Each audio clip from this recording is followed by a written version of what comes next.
Hydrophilic and hydrophobic. Hydrophilic, the love of water, molecules that are attracted to water and has the tendency to be dissolved in water, or water soluble, polar molecules dissolve easily in water. Hydrophobic are substances that do not dissolve in water. They repel water or themselves repelled by water molecules, non-polar molecules. Hydrophilic characteristics are salts, sugars, starch, and cellulose.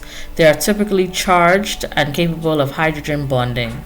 They are partially positively or negative charged. So in this example here, I used NaCl, the common table salt, which is normally dissolved in water. Hydrophobic characteristics. They are covalent. Hydrophobics are fats, oils, wax, grease.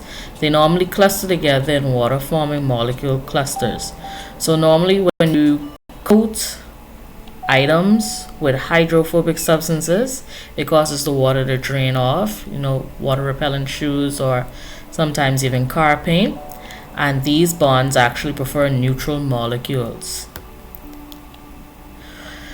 If these substances were to be placed inside a beaker with water, the hydrophilic molecules would normally dissolve. So let's say if you were to put salt inside the beaker with the water, with time it starts to dissolve. If you were to put the hydrophobic molecules inside this beaker here, they would start to clump or cluster together, repelling the water away, but the water would never break in between them. So the simplest example would be oil on top of water. So if you were to put oil inside that beaker, you notice the oil would settle to the very surface.